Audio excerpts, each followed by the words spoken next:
Matt Levi Investigates is brought to you by the Hawaii Regional Council of Carpenters, Hawaii's Carpenters Union, Kamehameha Schools, HGEA Working for Hawaii, Hawaii Pacific Health, Kapiolani, Polimomi, Straub, and Wilcox, where we're creating a healthier Hawaii, First Hawaiian Bank, and Meadow Gold Dairies, strengthening lives through the goodness of dairy.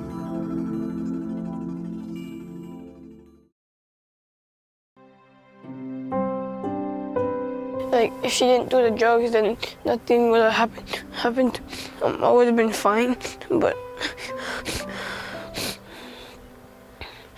since she did drugs and stuff, now I have to suffer for what she did.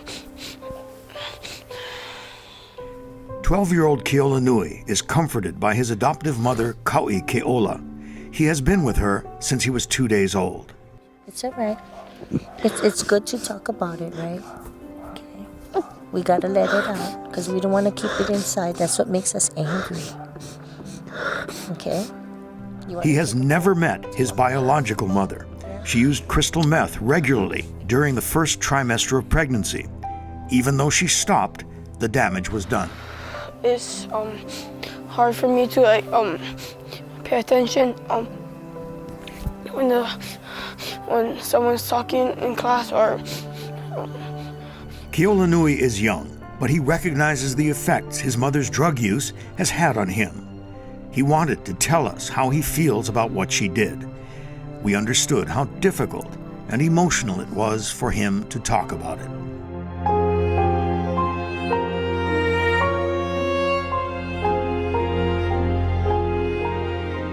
An estimated 440,000 infants are affected by prenatal alcohol or drug exposure in this country each year. Effects for him are definitely behavior problems, attention problems in school, finishing a task when a task is started, whether it be school or even something at home. A lot of difficulty with choices where actions and consequences are not understood clearly. Actions and consequences are at the core of our story. The actions of mothers who take drugs or drink alcohol while pregnant, and the consequences their innocent children suffer. In the last 10 years, more than 130,000 babies have been born in America addicted to drugs. And more children are born each year with fetal alcohol spectrum disorder than those who have autism, spina bifida, cerebral palsy, and Down syndrome combined. A mom makes a choice. A child suffers the consequences for their lifetime because of something someone else did. Nothing in their control. And that's the sad part. Kau'i and Rocco Keola have dealt with more needless suffering than any family should ever have to. And they have done more to help than most people would ever dream of. They have fostered 60 children, adopted 10 of those, and raised 3 of their own biological kids. And I believe that is my purpose. I am here to take care of children. I'm here to take care of others. Some other people were put on the earth to be served. I'm put on earth to serve. The Keola household includes 12-year-old twins Mahina and Marina, and their sister, 9-year-old Jenny Lynn. Their biological mother has had 11 children. All 3 sisters now living with the Keolas tested positive for crystal meth at birth. They all have special services at school for attention problems, completing work, a lot of understanding. Their grade level does not match with what their abilities are. They're about 2 to 3 grades behind of what they can do because of the understanding, slow to understand the different concepts. Ku'umele is 7. Her biological mother admitted to daily crystal meth use, and Ku'umele tested positive at birth. Her 5-year-old brother Kavena was born with both meth and cocaine in his system. Ku'umele and Kavena had severe speech delays, so they've had services from the early intervention program, speech therapy, occupational therapy, physical therapy, until age 3 for them.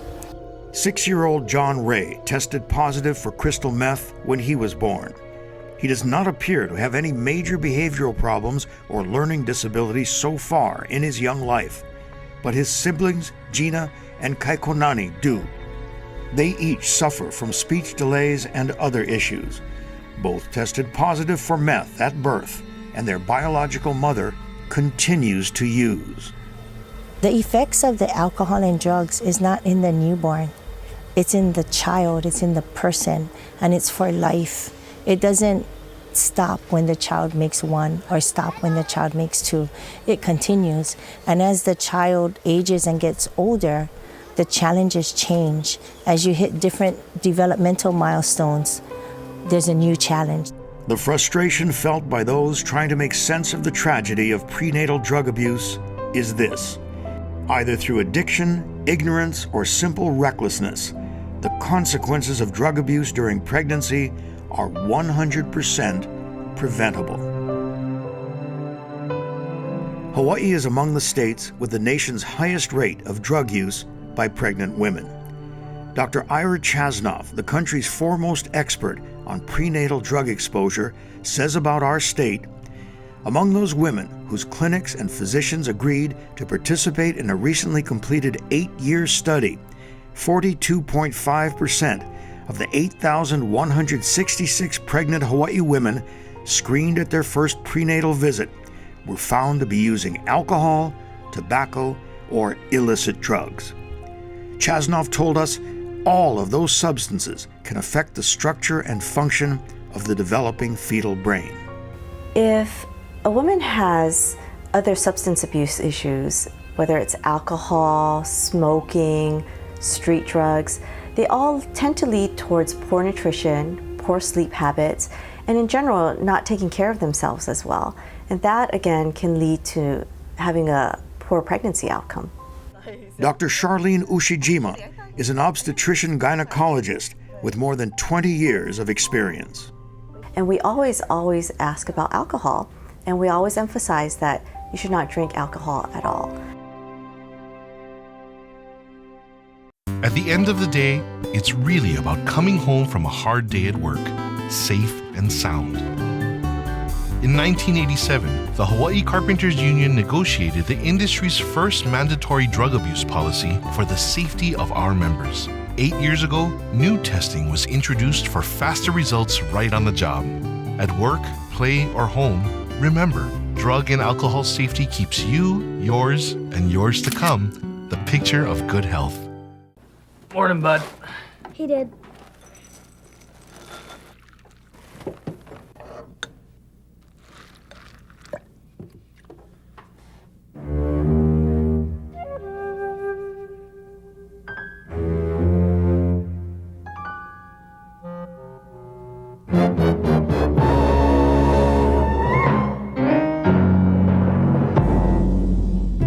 Dad, what's a nincompoop?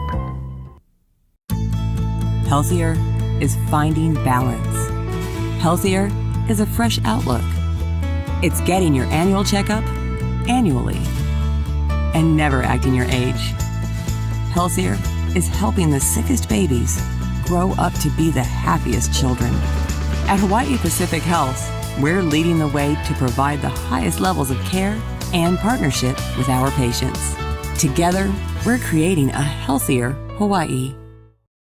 Every week, union members in carpentry and drywall across the state go to work, building the projects and facilities that improve everyone's quality of life, and in support of fair wages and benefits that will create lifetime opportunities for all of us, now and for generations to come. Let's build a better Hawaii, together. A message from the Hawaii Regional Council of Carpenters, Hawaii's Carpenters Union.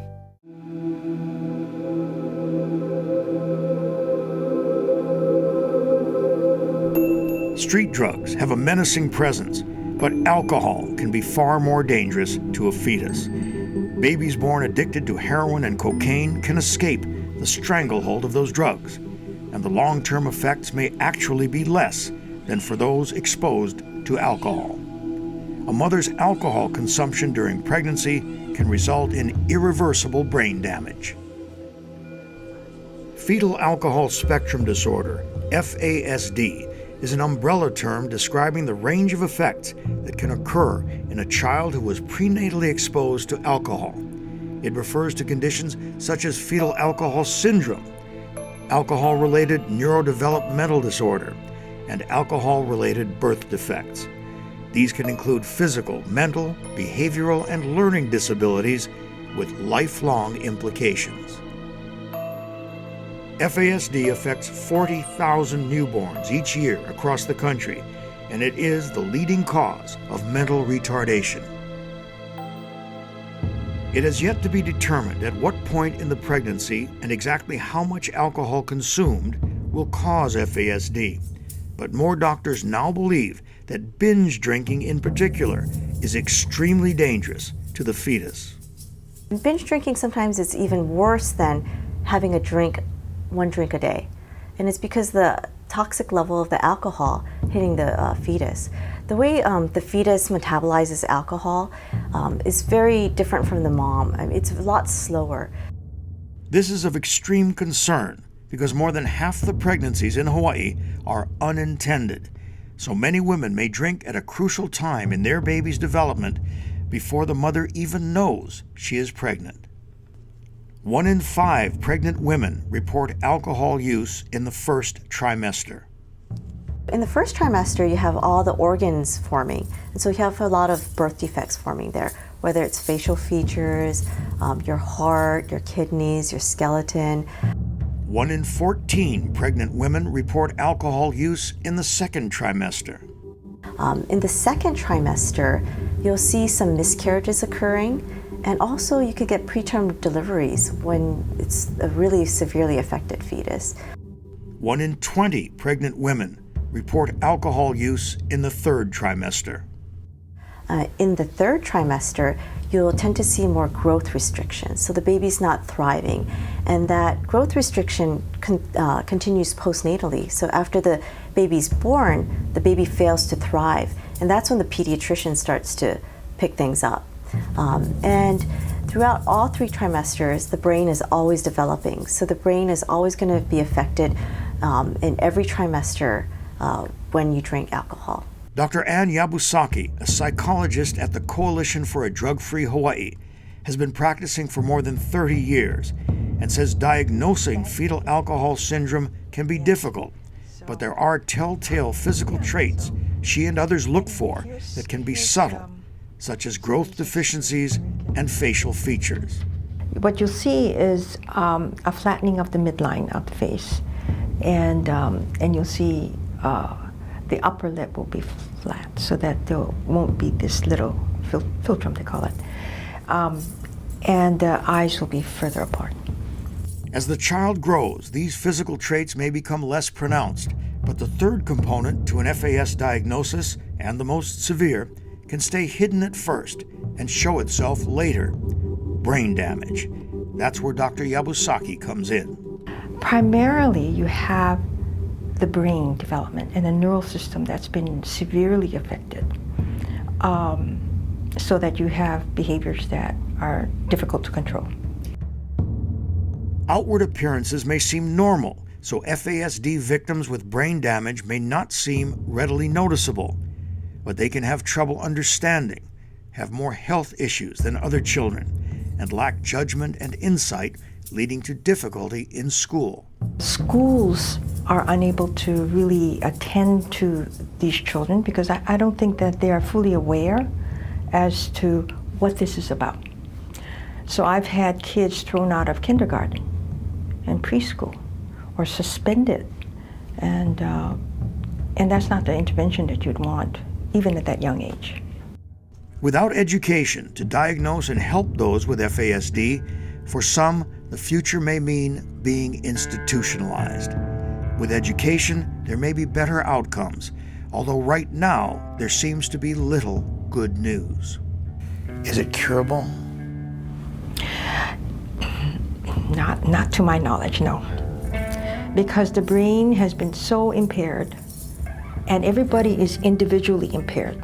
We don't know how the brain has been impacted differently on people. So it's learning to manage it. Managing it, we're told, can be accomplished through prevention education and professional help.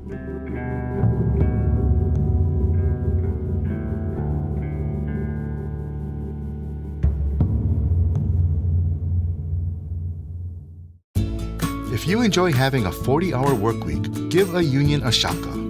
If you value safer working conditions, family medical coverage, and paid sick leave, give a union a shaka.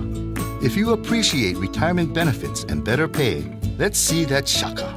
Because it took 80 years of middle-class workers standing together to earn the many job benefits we all enjoy today.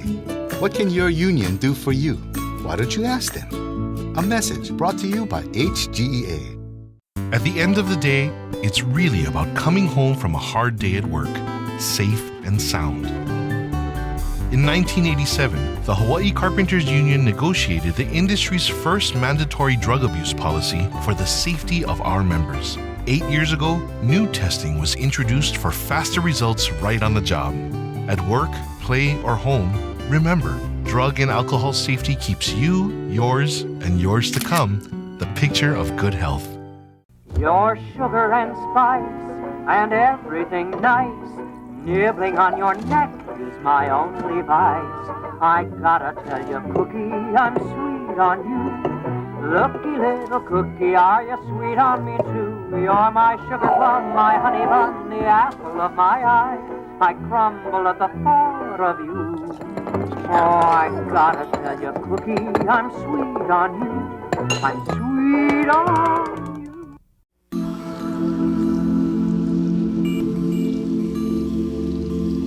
Properly diagnosing FASD is difficult and sometimes missed altogether. Gigi Davidson adopted a seemingly healthy 3-year-old boy from Russia. He was this healthy, charismatic, fun-loving child, and he started struggling in school in about 2nd grade. The teachers were worried that he wasn't progressing as he should. He went to 10 different schools in Honolulu, and he didn't get diagnosed till he was almost 18. He totally fit the mold of poor short-term memory, not being able to manage money, super impulsivity, no self-regulation, and super charming and charismatic. Those are all traits. When he was in his late teen years, life became really tough for us. He had such low self-esteem due to lack of success in school and really no close friends because he was functioning at a lower age than his chronological age.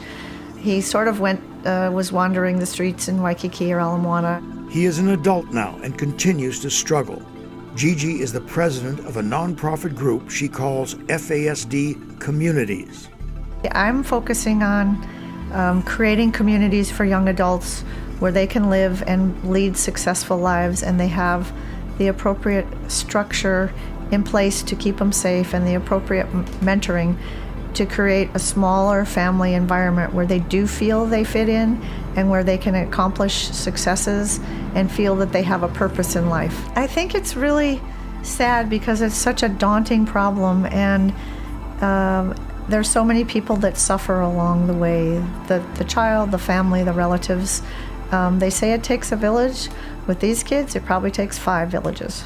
We were frustrated and maybe a little bitter that how is it that some families have kids and they're in such poor situations, and here we had made such an effort just to have children, and it was such a divide in everything that we did to be able to make our home available.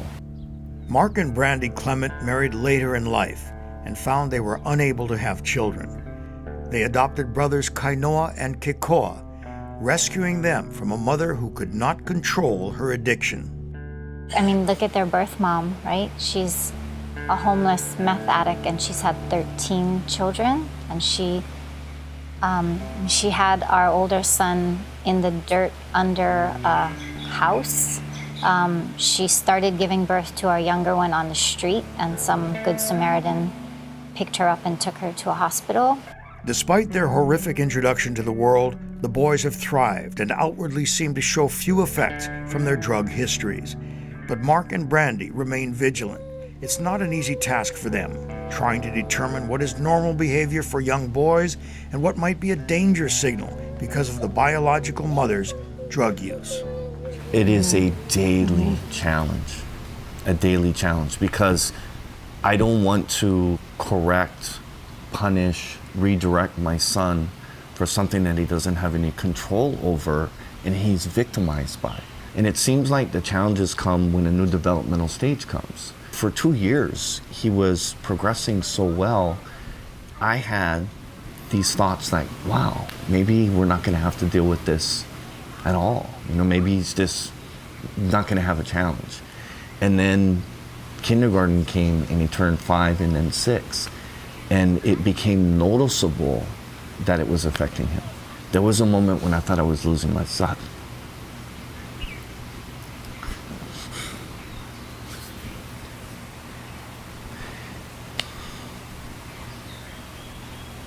He started becoming a little bit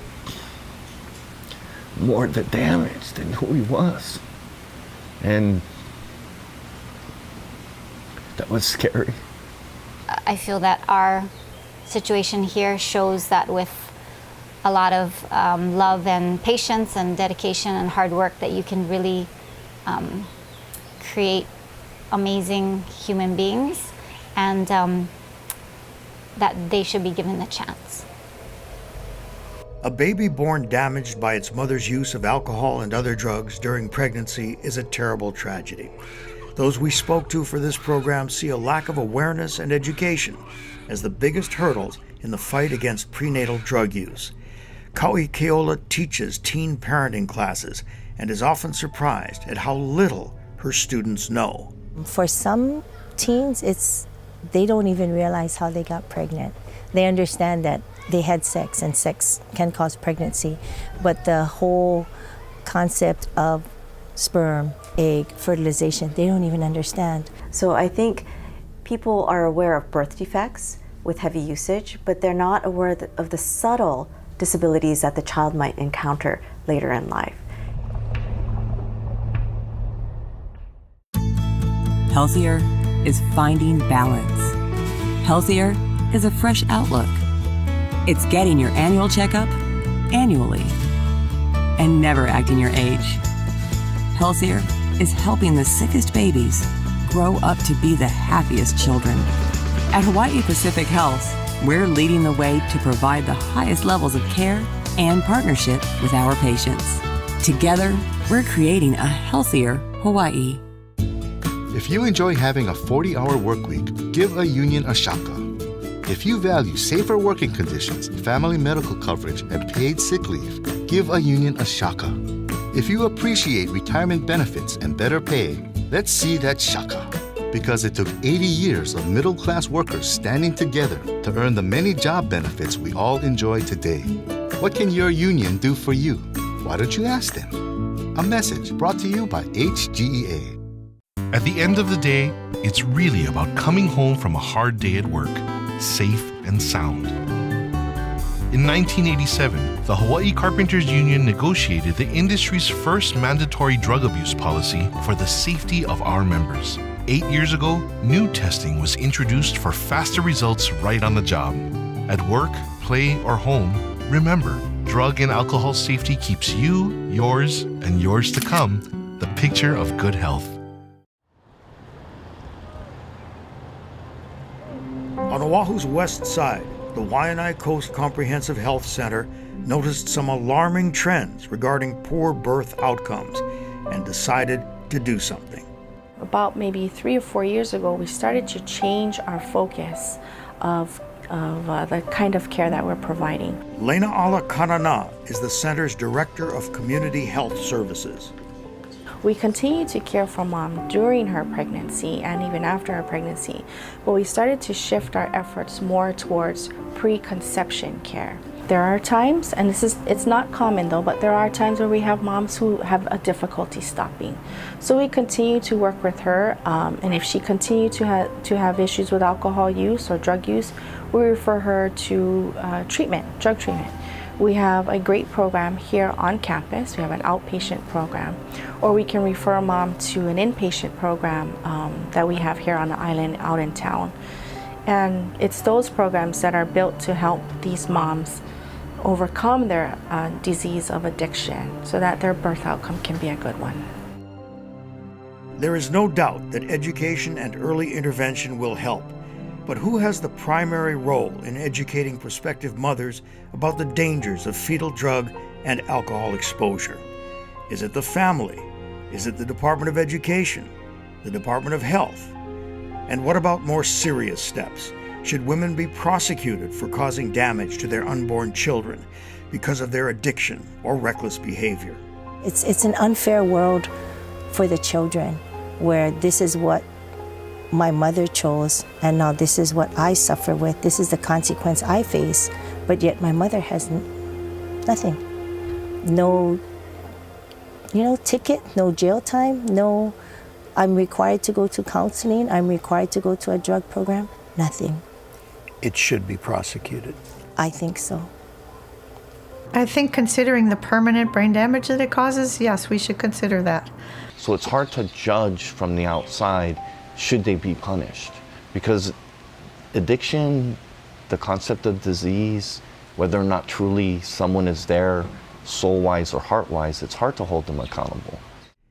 As strong as the argument for punishment is, would the threat of criminal consequences drive these women even farther away from getting help? Of all these questions, one has an easy answer. Is there any safe level of drinking or taking drugs for a woman while she's pregnant? I would say there's absolutely no safe level. There is absolutely no safe amount of alcohol during pregnancy. No, it's not safe. No, no amount is safe. In my opinion, the safe level is 0. Not one glass, not one bottle, not one can of anything. We need more education to fight a tragedy that can have lifelong consequences for Hawaii's children, and which costs millions of dollars to our community in treatment and services, all for a problem that is 100% preventable. Thank you for watching. I'm Matt Levi. Good night.